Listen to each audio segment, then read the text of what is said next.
Good morning, I'm Alexis Del Cid, and today we bring you an encore presentation of one of our very favorite episodes of All Things Heart. Our team is working hard behind the scenes this summer to bring you more amazing stories when our live programming returns in September. However, if there's an urgent update from the health system, we will be here to let you know first. Until then, enjoy this encore presentation and make it a great day. If I didn't stop everything I was doing, I probably would have dropped dead at the gym. The young man who faced his second life-threatening medical condition before the age of 30, see the procedure and hear from the surgeon who saved him while stopping his heart for 4 hours. That's today on All Things Heart.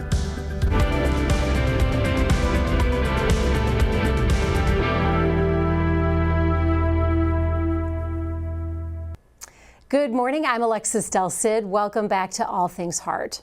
Luke Harbour and his mom like to say he's getting a second chance at life for the second time. And he's found trust and hope in the team here at the health system that saved his life. I'm just amazed at how quickly I've recovered. One of the things you'll notice when you speak with Luke Harbour is the peacefulness that emanates from him even after open heart surgery. Really, it is a miracle what our body does to adapt, and you just have to deeply listen to it. But when we first meet Luke and his mom, Kim, it's just a few days before this, and the stakes are sky high. If he doesn't have this procedure, it's a fatal situation. Incredibly, this is not the first time Kim has been told this about her son. Oh, goodness. And they told us at 5 months old that he would need a liver transplant. And if he didn't get that liver, he would die by the time he's 2. At 11 months old, Luke got that liver transplant. And for the next nearly 29 years, he was great. Graduating college, traveling the world, and embarking on an entertainment career as a singer, songwriter, producer, and performer. But in early 2025, Luke noticed a change during his daily exercise. There's just something in me that's a little off. Like my breathing technique is really off. I feel like I get really tired now about 10 to 15 minutes in. He went to the doctor and the tests and scans revealed something alarming. This time it had nothing to do with Luke's liver. Luke had a large and growing aortic aneurysm. What's happened is the aorta, the bottom portion, the root, has ballooned. And it's asymmetric right now. And what can happen in an aneurysm is they can rupture. And when that happens in the heart, then it is fatal very quickly. And then you can see this asymmetric bulging down here. That's the aortic root aneurysm. The only way to repair it, an incredibly complicated 7-hour surgery. For 4 hours, the heart will be stopped. For 4 hours? For 4 hours, they stop the heart. They clamp it, just like in a transplant. They clamp it, and then the heart stops for 4 hours. And the surgeon to do it? Cardiothoracic surgeon Dr. Todd Crawford. And Kim and Luke were comforted to learn that when Dr. Crawford was just a couple years older than Luke, he underwent the same surgery. I feel just so grateful that there's someone like Dr. Crawford here at the University of Kansas Health System. We asked Luke how he's able to stay so calm talking about it. I have a lot of therapy and meditation background, and that has just helped me immensely. He says it's because of his big brother, Cole, who's helped him over the years. I really do want to credit him for this because his practices have helped me a lot. Kim is holding on to her faith that it'll work out, just like when Luke was a baby. What we're getting ready to experience is a second chance again. After the surgery, Luke will learn something surprising about his second chance. It was even more precarious than anyone realized. My descending aortic root was so thin, it was only being held together basically by a single human cell, meaning that I had probably about a week or so to live. And that made the surgery much more involved. I don't even know how I can express my gratitude to Dr. Crawford and the care team. I was so close to being gone. Little did he know, less than 24 hours after this interview, he would need a second surgery to implant this tiny pacemaker into his heart. It's the smallest in the world. And Luke being Luke, the picture of calm, here he is smiling, showing us what it looks like.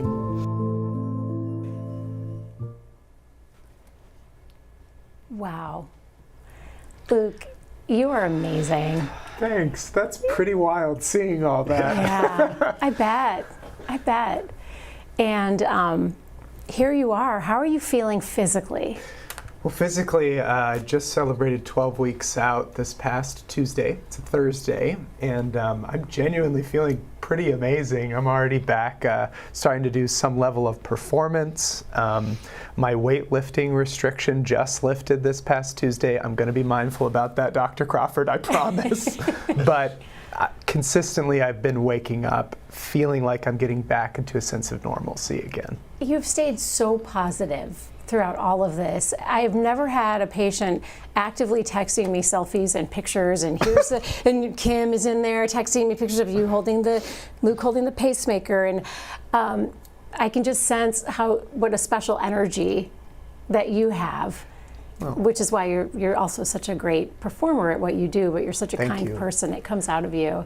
Thank you. I try my best, and I've done some really great processing too. I want to encourage anyone who goes through a life-changing surgery to get therapy, be open when it's difficult, because that is how you really process what's going on in you, to really be positive and see the hope, even through tragedy or difficult times that you might have. Kim, how are you doing? Ooh, that video was something. I have tissues. Yeah, I can slide them down to you if you want them. We're doing good. We had, this came on so quickly that we had a lot to process very quickly. But we're grateful for Dr. Crawford and his team and all those here at the health system that really do what they do every day so beautifully for people like us. I want to share something that Luke wrote on his Instagram. If you don't follow Luke on Instagram, you should. What's your Instagram handle? At Music by Skippy. At Music by Skippy. Well, first of all, you shared a little bit of your beatboxing with us before the show. I think the audience needs to hear that. Of course. Can you share some of your art? Sure. Okay. Here's like a little sample. Okay. Yo, skibbity skip.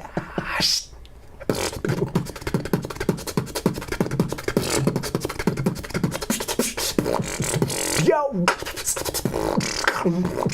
Yo.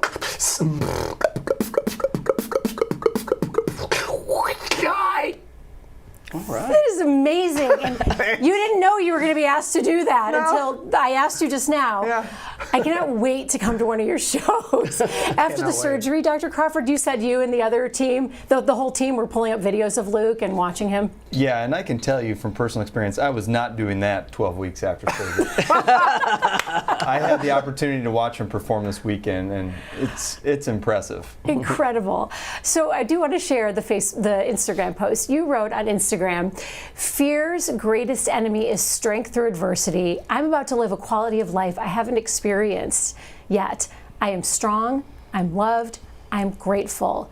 You stayed so centered throughout all of this, and you attribute that to the work you did ahead of time as far as processing? Absolutely. So I did something called touch therapy, which really, really helped. Meaning when we went through all of sort of these pre-meetings leading up to this surgery, I was told, where would certain tubes go? What kind of needles would be used where on my body? And so what I tried to do was literally just take deep breaths and touch all the places that were probably going to be different. Did you get them all, though?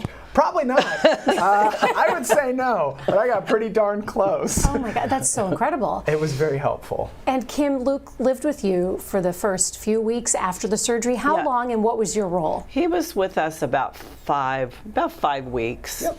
And I have to really give credit to his partner, Darby, because she cooked she did the whole food prep the whole time, which was fantastic. So I just gave her my credit card, and I'm like, I don't care that eggs are $900, go get whatever you want. Yeah. And so that was really helpful because we were still working full time. We both work full time, so we had to fold it into our daily lives as well.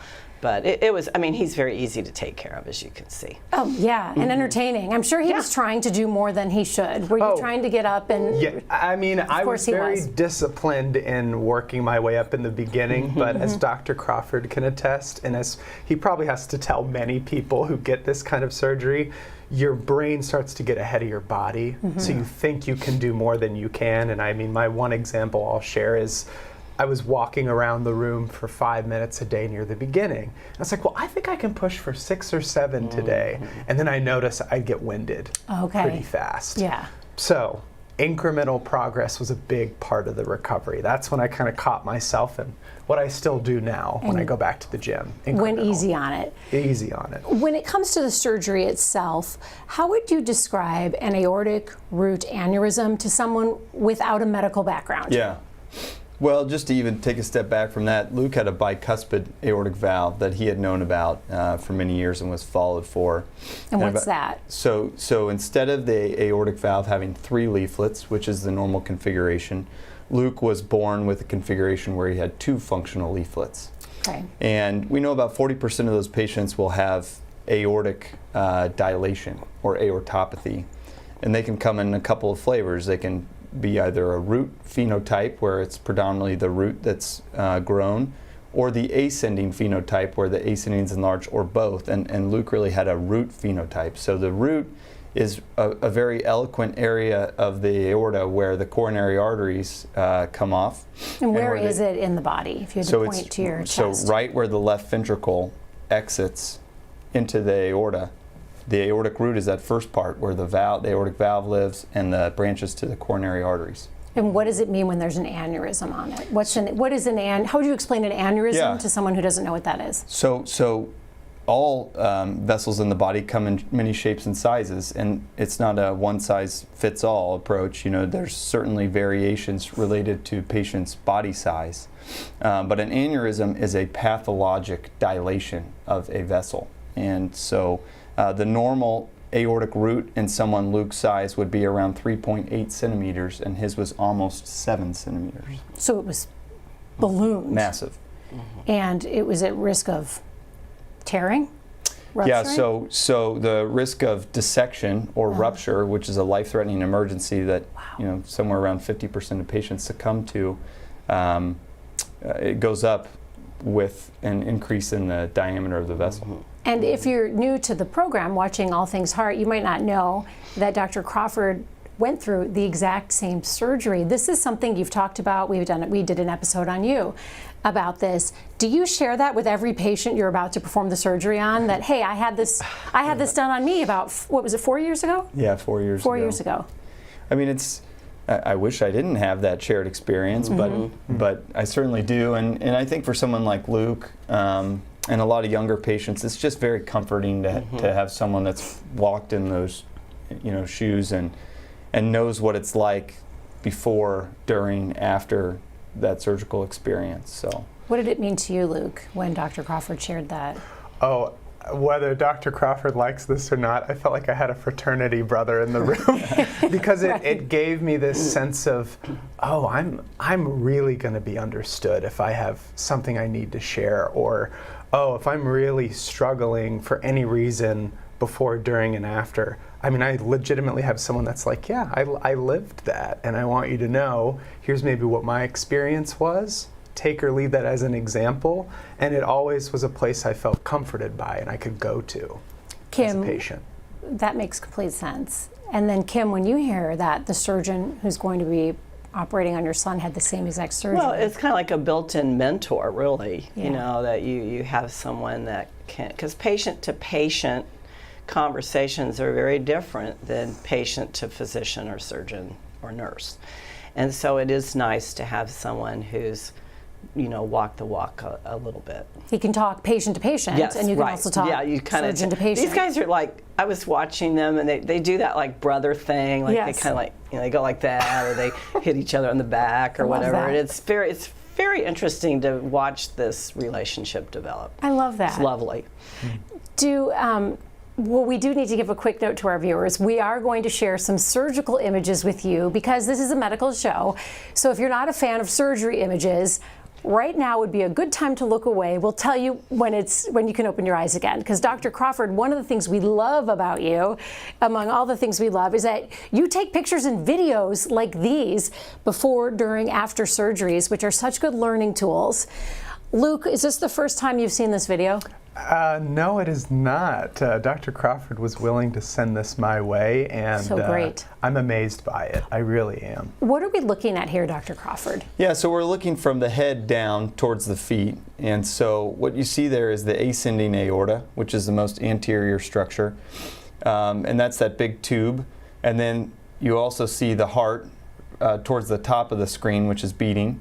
He's, at this point, on cardiopulmonary bypass, so we have our cannula in the aorta at the bottom of the screen. And cannula. Sorry, when you say head to the feet, you mean which? So the head is at the bottom of the Bottom screen. of the screen. Okay, and we can put it up again. Yeah, the feet are towards the top of the screen. Okay, and what are we looking at there? So his ascending aorta is relatively normal in diameter, but you can see towards that big tube on the right side, and I'm about to point to it with my Yankauer sucker, What's that there it is called? this, it's called a Yankauer sucker. See what I'm pointing there? That is his aortic root aneurysm, so that bulbous outpouching down below the right atrium. And is it how much smaller? Is it supposed to be the size of those tubes? I usually can't see it in this view. Yeah. Oh, wow. Yeah.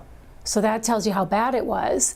And then Kim said you stopped Luke's heart for 4 hours? I can't remember. It's somewhere around that. So admittedly, the plan for Luke was to save his valve, and that should be the plan in all patients his age with a competent aortic valve. And despite this massive aneurysm, I was amazed that he had a trivial leak across the valve, which means he's got big leaflets that are still interacting well. And so we have more pictures, but we'll talk about why we ultimately couldn't save the valve. But when we replace the aortic root with a valved conduit, it doesn't take as long. How do you stop the blood flow to the heart? So you're on cardiopulmonary bypass, so you can deliver blood to the brain and the rest of the vital organs. And then you take a clamp and you place it across the ascending aorta to occlude that flow from bypass coming back towards the heart. And then we also have a cardioplegia cannula that we deliver cardioplegia with. Oh, we have a picture right here. Okay.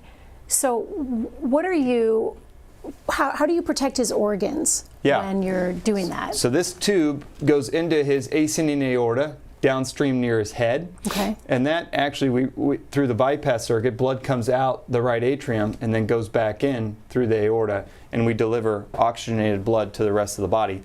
And then when we stop the heart, we put a clamp right there, close it off, and we have a cannula in here so that we can deliver high potassium solution to the coronary arteries to stop the heart. Now, are you taking the pictures during the surgery? Do you have a person that takes them for you? This must have been someone up at the anesthesia corner of the room, which is the top of the bed. One of the other things Luke said during the interview was that his descending aortic root was held together by a single human cell.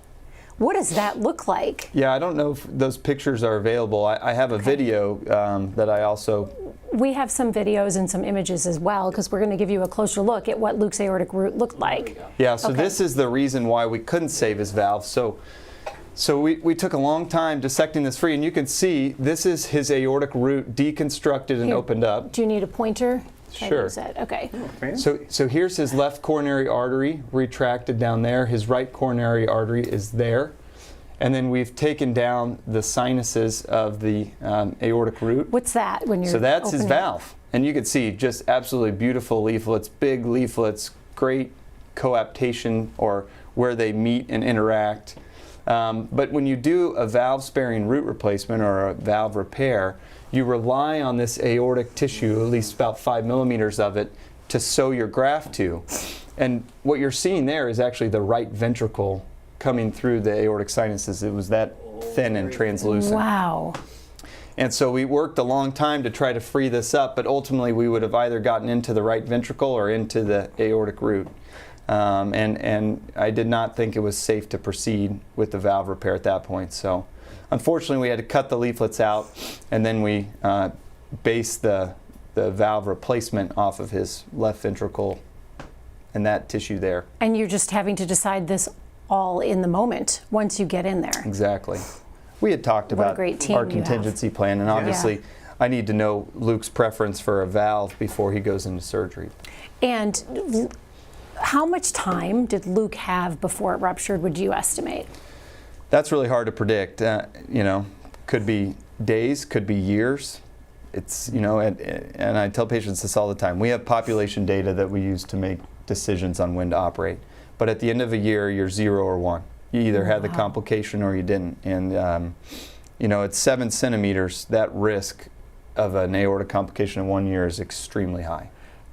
If it had ruptured when Luke was doing what Luke does, he's a performer, he's on stage, he's working out all the time.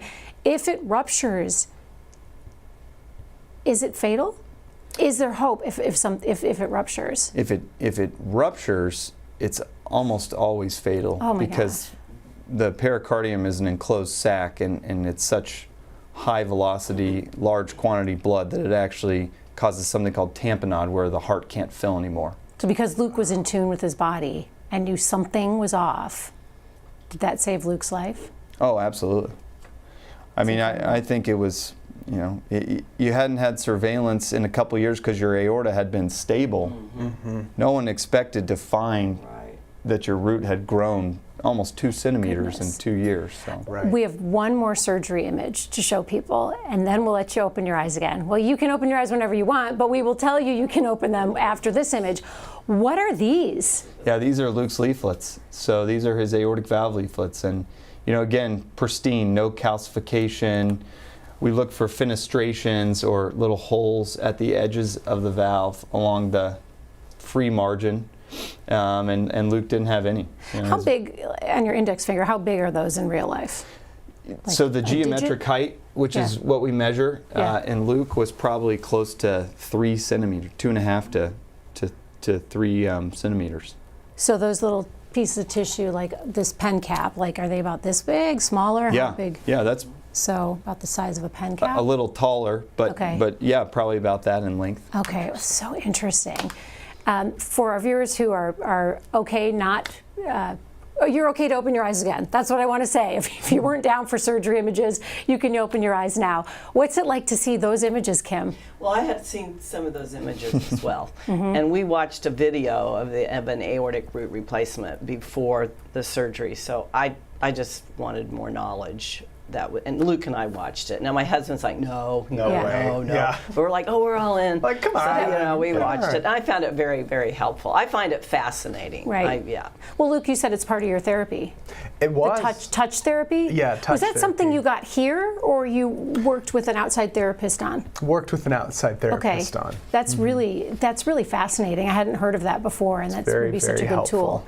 We already have some great questions coming in. If you have a question you'd like us to read on air, or a comment you'd like us to share and read out loud, send it to us on YouTube, Facebook, or the All Things Heart email. All the links on how you can connect with us in real time are right there on your screen.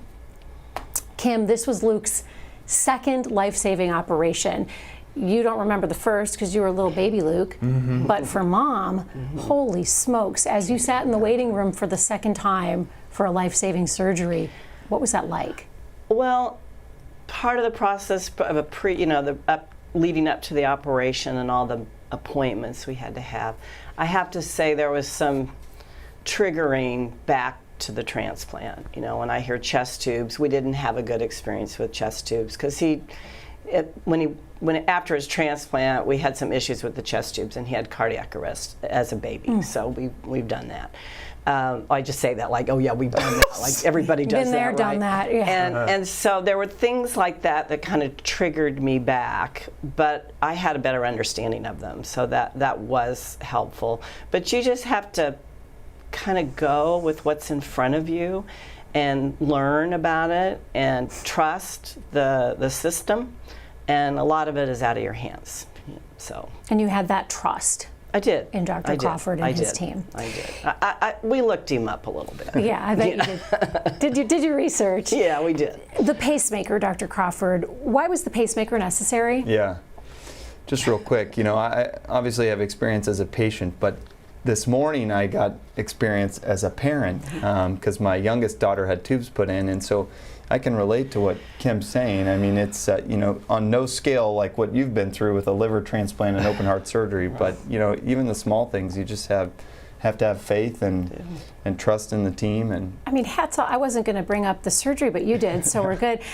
Dr. Crawford is not only, he's a surgeon, he's seeing patients, and then he comes in and sits down, and oh, by the way, my baby is in surgery today, so thank you for being here. You're really, everybody's going through something, right? And baby's fine. Yeah. You got that text Absolutely. right before airtime. Yeah. So back to the pacemaker, you know, what we haven't shared about Luke's story yet was that it was not all smooth sailing. On postoperative day 3, which is when I typically like to take pacing wires out if the patient has been in their own rhythm and has good blood pressure, we took Luke's pacing wires out.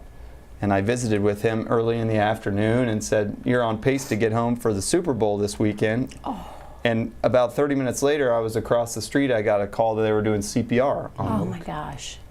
And so one of the risks of putting an aortic valve in is that you can go into complete heart block because of the pressure on the conduction system, and indeed that's what had happened to Luke in a very rapid onset. And fortunately, within about 30 seconds of getting chest compressions, his heart rhythm came back. We put a temporary pacemaker in, but because his heart had completely stopped, we made the decision to proceed with putting a permanent pacemaker in. Wow. And will that pacemaker be necessary? Will it have to be there the rest of his life? So it'll be there the rest of his life. Whether or not he uses it is a different story. He never actually required pacing after that one episode. So I'm optimistic that he will regain long-term cardiac conduction. We have some really remarkable pictures that Luke has continued to share from his social media account. I do want to get to questions, though, because we're getting questions from our viewers. But let's show some of those pictures of Luke while I take these questions from our community, because I want you all to see this. Jean Reardon says, is the tiny pacemaker battery powered, and will it ever need to be replaced? Will it? Yeah, so it will. Like a transvenous pacemaker, the Micra is specifically a leadless pacemaker. It does have a finite lifespan. Now, that is heavily dependent on how much you're using the pacemaker. And so, you know, I'm optimistic Luke won't need any more interventions in his lifetime because I don't think he's going to require long-term pacing. And on those, if you do need another one, they don't take that one out. They just put the next one right beside it. Okay. So my question is, like, how many beside it's can you do? Yeah. Right. You know, he's going to have like a necklace around his heart pretty soon. What's the answer to that So question? yeah, but they've kind of said the same thing. He's Okay. probably not going to pace very often. Jeremy wants to know, he said he was moved by your comment earlier about your brain getting ahead of your body. How can you tell yourself how hard to push when you're recovering from a surgery like this? It must be hard. How do you know what level is right? I think your body is very smart. It's going to talk back to you pretty fast when it knows a limit. Yeah. And your brain is going to argue with your body. And you basically have to say out loud, if I'm tired, it's because my body is getting stronger.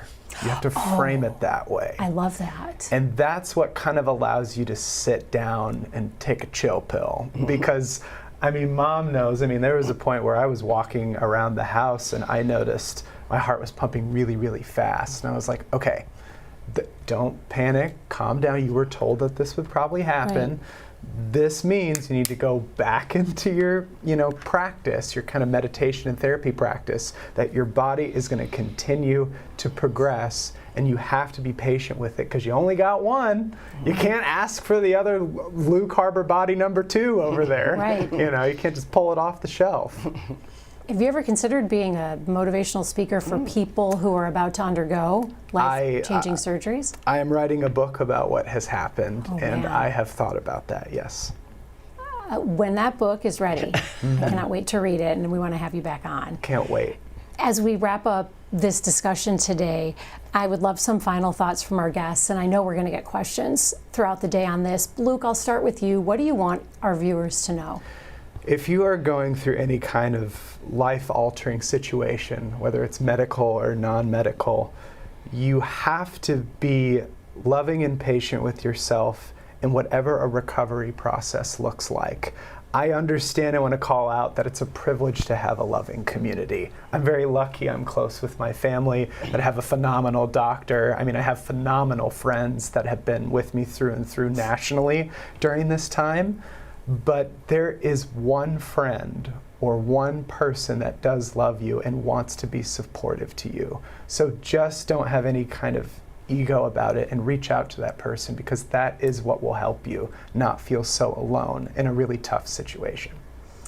Kim, you must be so in awe when you hear your son speak about this and see how he's handling this. Well, it's I agree with a lot that you said. You know, find your support system, understand what you're getting ready to face, and continue to understand the long-term aspects, because with the liver transplant, aortic root replacement, pacemaker, mechanical valve, this is a lot. And so for me, I'm looking forward now, even though we're right here in the moment, but looking forward is something we always have to have top of mind, at least for our family.